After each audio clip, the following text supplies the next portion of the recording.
આજે સુખરામ બાપુની 82મી નિર્વાણ તિથિ છે.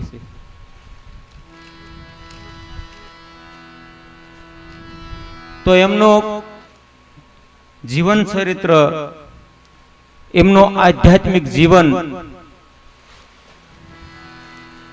એણે જે કમાણી કરી, એણે જે ભજન કર્યું,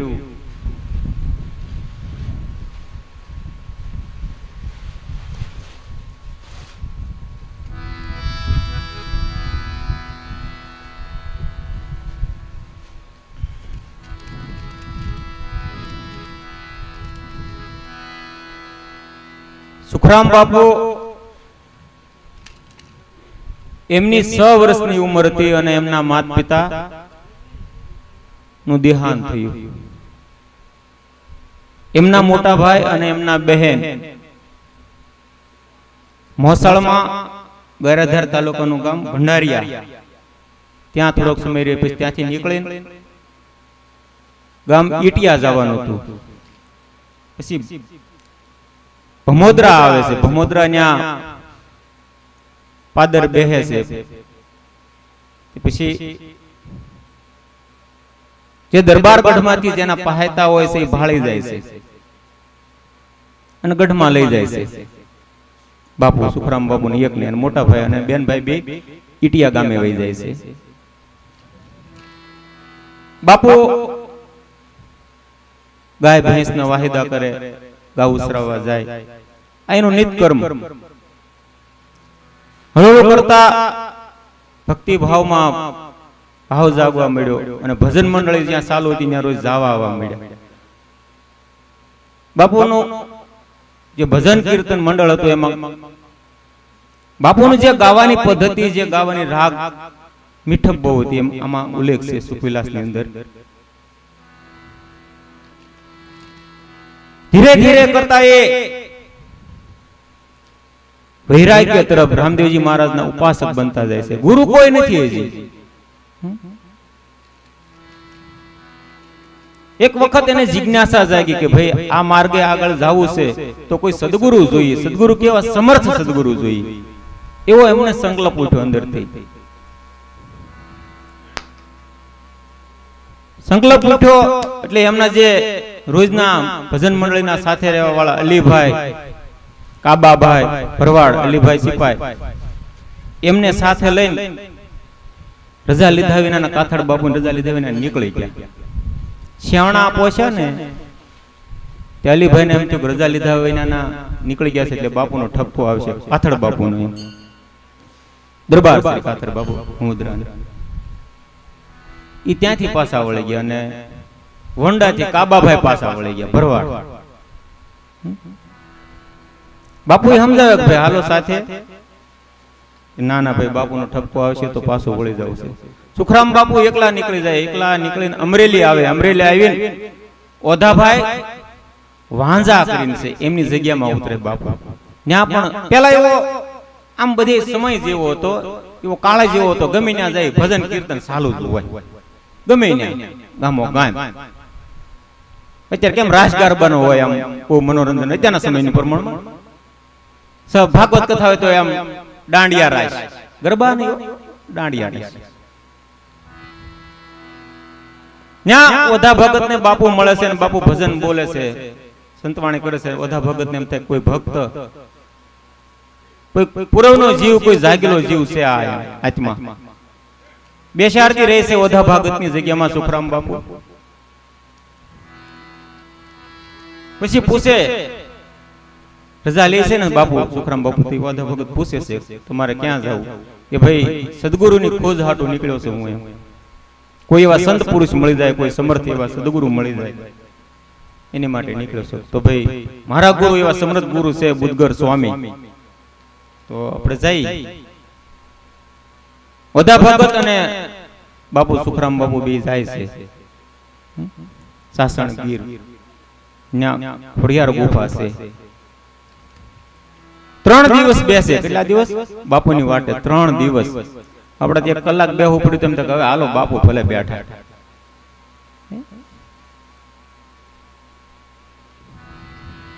ત્રીજે દિવસે સવારમાં બુદ્ધગર બાપુ બહાર નીકળે અને વધાભાગત દર્શન કરે અને બાપુને દર્શન કરાવે, સુખરામ બાપુને, અને વાત કરે કે બાપુ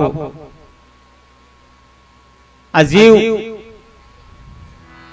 તરવા માટે જખના છે એની, તો આપ એને સેવક બનાવો અને ઉપદેશ આપો. બાપુ કૃપા દ્રષ્ટિ કરે અને ઉપદેશ આપીને સમજાવે. થોડો કાળ માટે ત્યાં બાપ ગુરુ શિષ્ય બે સાથે રહેલા, સુખરામ બાપુ અને બુદ્ધગર સ્વામી. તો જોવા એનું પ્રમાણ બધું. થોડોક સમય રહેવા છતાંય નું કારણ હું પુરુષાર્થ, ગુરુએ જે આપી દીધું એનું આચરણ. પછી બાપુએ આદેશ કર્યો કે તમે જ્યાં કર્મભૂમિ તમારી શરૂ થતી ત્યાં જ આવે, ભમોદરા ત્યાં આવે છે ને ગામની બાર એક વાડીમાં, પટેલની વાડીમાં ખાડો કરીને 21 દિવસ ધ્યાનમાં બે. પેલા દિવસ પછી દરબારને ખબર મળે છે કે બાપુની પાસે ત્યાંથી ગામમાં લઈ જાય છે. ત્યારે જ્યાં હનુમાનજીનું મંદિર છે ત્યાં પેલા કૂટ્યા હતા. એમ કરતા કરતા ધીરે ધીરે સાધના આગળ વધે છે.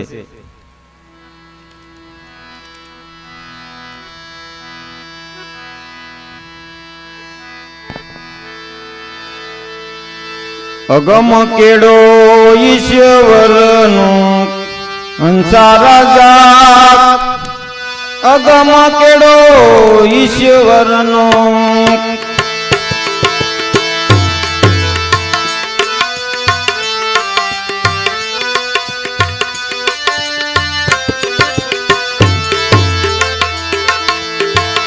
અગમ કેડો ઈશ્વરનો હંસા રાજા, અગમ કેળો ઈશ્વર.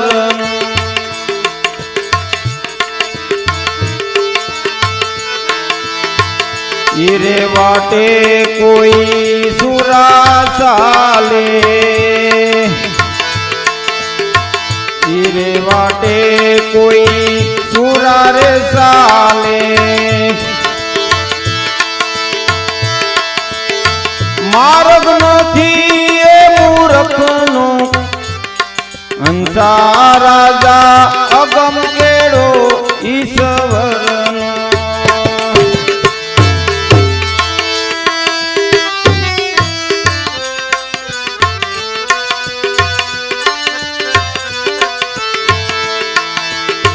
ધીરજની તો ઢાલને બાંધી, ધીરજની તો ઢાલને બાંધી.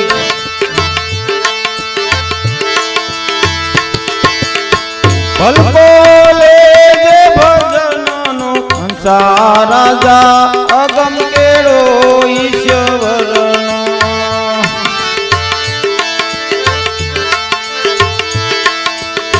ભલકો લેજે ભજનનો હંસા રાજા, અગમ કેળો ઈશ્વરનો. અગમ કેળો ઈશ્વરનો હંસા રાજા, અગમ કેળો ઈશ્વરનો હંસા રાજા, અગમ કેળો ઈશ્વરનો. સુખરામ બાપુ કહે જે એમનો નિસોડ ભજનનો છે, જે સાધનાનો, અગમ કેળો ઈશ્વરનો હંસા રાજા. ઈરે માર્ગે કોઈ સુરા ચાલે, માર્ગ નથી મૂર્ખનો. આમાં સુરવીરતા પણ હોવું જોઈએ, ધૈર્યતા, દ્રઢતા. એટલે કીધું ને, ધીરજને તું ઢાલ બાંધી, ભલકો લેજે ભજનનો. ધારણા બાંધવી પડે ધીરજની. ઉતાવળે કોઈ વસ્તુ મળી જાય એવી નથી. કયેક જન્મોના પૂન કરતા કરતા આવ્યા હોય, પછી આપણો અત્યારનો હાલનો પુરુષાર્થ હોય, ભેળવો પડે. સદગુરુ સમરથ જોઈ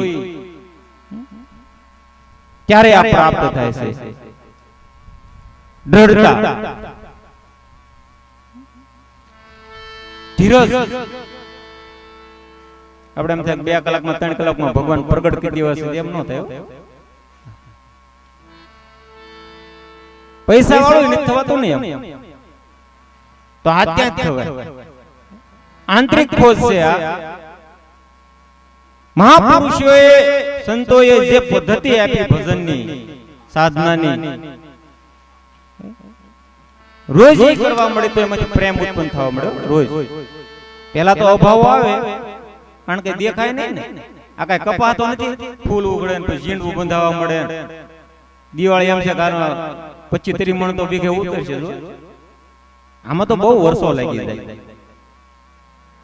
એટલે આને સુખરામ બાપુ કીધી, ધીરજની તું ઢાલ બાંધી, ભલકો લેજે ભજનનો. ભજનનો લેવાનો છે, ધીરજ રાખવી પડે.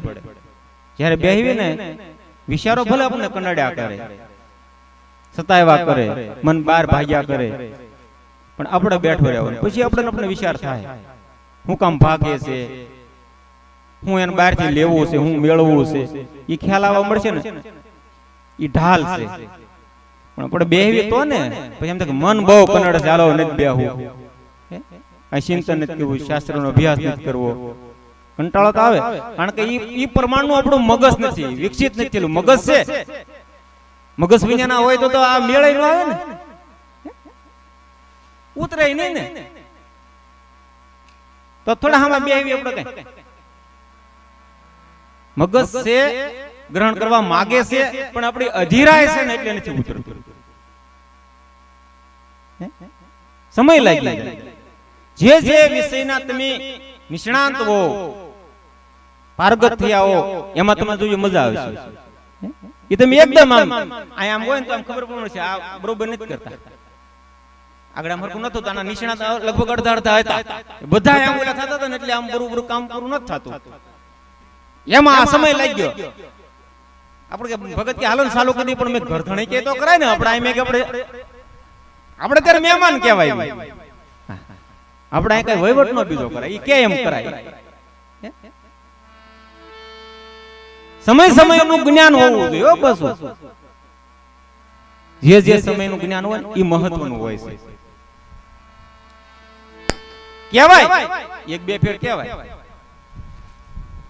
પછી આમ શાંત થઈને બેસી જવાય.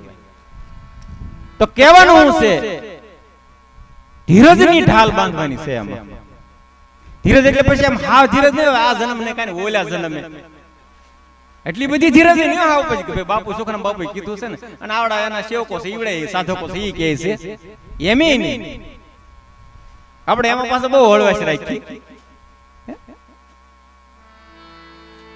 કપાન ડાબકો આમ લાંબો થવા મળે તો હવે વીણ લેવો પડશે. અહીંયા ઈ એકદમ ખબર પડી, સાડું હાથ રાખી. પછી આપણે હાલો માળા ફેરવી લઈએ, 2 માળા રોજનો ક્રમ છે ફેરવાનો, અડધી કલાક પૂજાનો સમય આપવાનો છે. એમાં આપણે હું રજા હોય પાડી દઈએ, પણ આમાં બહુ જવા ન દે. હાલો ભાવ 2000 છે, એકદમ માર્કેટ ભેગો કરો. એ પણ સારું, એ ધીરે ધીરે આમાં આવે છે. પાછું જોઈએ છે ને તો એ શિક્ષણ જરૂર છે. ગમે એવી વ્યવસાય તમે કરતા હો. હંસા રાજા અગમ કેડો છે, ઈશ્વરનો હંસા રાજા અગમ છે. પણ કોઈ એવા સંત મળી જાય, કોઈ એવા સદગુરુ મળી જાય તો એને ગમ પાડી દે. ઈશ્વર પણ છે અને બે સવર પણ હોય છે. ઈશ્વરનું જ્ઞાન, શ્વાસ લઈ છે, શ્વાસની સાથે પ્રાણ આવે, પ્રાણની અંદર ભેળવો પડે છે ફેફસાની અંદર. ફેફસાની અંદર જ્યારે પ્રાણ સમાહે રોકાહે તો આ સવરનું જ્ઞાન થાય. સવરનું જ્ઞાન નહીં થાય. સવર નગર પર ગાવું એ સવર હોય થાય છે. એમાંથી જ્યારે શુદ્ધ થાય, એની ગમ પડે, એને સવર કહેવામાં આવે છે. નકર આ બોલી સવર કહેવાય ને, રાગ રાગણી કહેવાય. એને સવર પેટી બહુ હારી હો, કઈ નાક ને ન કહેવાય સવર પેટી હારી.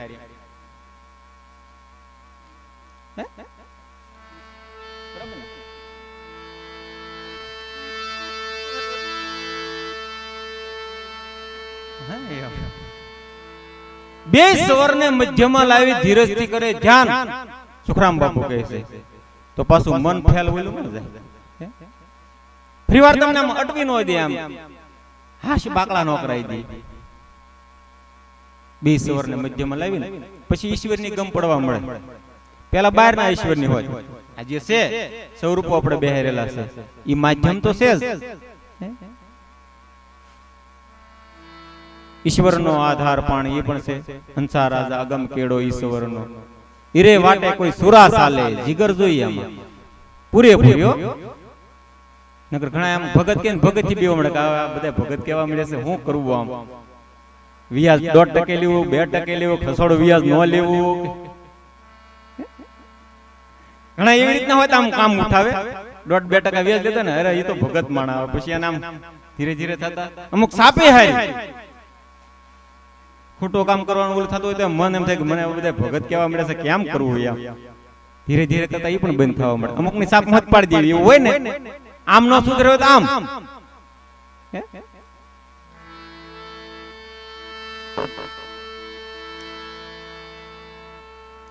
કામ ક્રોધ ને મોહ ને મારી,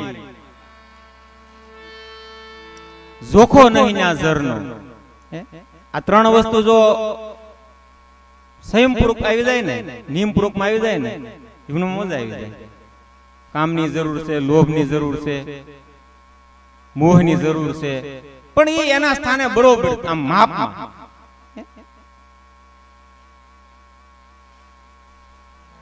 બાપુ હવે આ પ્રસંગ આવી રહ્યો ને કાલ બધાને બધું આવી જાય તો એટલે એ પણ જરૂરી છે ને થોડોક લોભ. એમ લોભ એટલે હું કાલે પ્રસંગ છે. અમરનગર એક બાપુ છે ને, નીકળ્યા હતા આમ પાણી ભરવાના 2 ડબ્બા લેવા હાટુ, પૈસા 200-300 રૂપિયા હતા. તે ગામમાં અમારા પાદર ભજન હતા, એ બધાએ ઉડાડી દીધા ભજનમાં કે હવારે હવે પાણી ભરવા હાટુ 2 ડબ્બા લેવા હતા, 2 કેન લેવા હતા. એટલે વેતરણ એનું કામ છે ને, આશ્રમ ચલાવવો છે, પરબ ચલાવવું છે, તો એ બધું એની વ્યવસ્થા જોવે. એટલે એ પણ લોભ. કામ પણ કામ એટલે હું છે, દેવ છે, શક્તિ છે, ઉર્જા છે, એને એ ઉપર કામ લેવું પડે. આપણે વિકૃત દશામાં લઈ જાય તો વાત જુદી છે. કામ છે એ રામને મેળવી દે, એવો બનાવવો પડે, દેવ બનાવી દેવો પડે. નકર ખાલી કામ છે ને એને દેવ લગાડી દેવાનો. પાછું સાધના કરી, ભજન કરી, શાસ્ત્રોનો અભ્યાસ કરી તો એ દેવ બની જાય. નકર આપણે ઠોલીને ખાઈ જાય. કોઈ સંતનો સંગ ન હોય, કોઈ શાસ્ત્રોનો સંગ ન હોય તો ઈનો મારતું પોસતું જે પોસે છે ઈને ઈ મારી નાખે.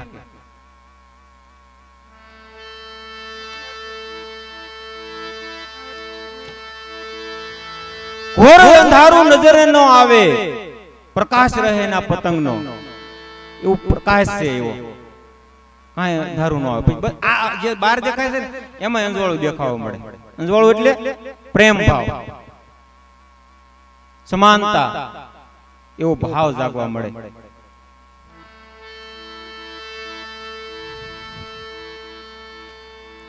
સુખરામ કહે તમે સમજીને ચાલો. તો સુખરામ બાબુ શું કીધું? સમજીને હાલો ને તો જીવનની બહુ મજા આવી જાય. આપણે મોક્ષની વાત નથી રાખવાની, પણ અહીંયા આમ જીવન જીવાય તો જોવું પડે ને. મોક્ષ તો દૂરની વાત છે, પણ આપણે માનવ છે તો કેવી રીતે જીવવું જોઈએ, કેવી રીતે ચાલવું જોઈએ. આપણને વિકસિત આપેલું છે, મન બુદ્ધિ ચિત્ત વિકસિત આપેલું છે. વિકસાવવાની બહુ જરૂર ન પડે. ત્યારે કોક જ્ઞાની હોય તો થોડું થોડું કહેતા આપણે આવવા મળે ને, એટલે વિકસિત છે આપણામાં.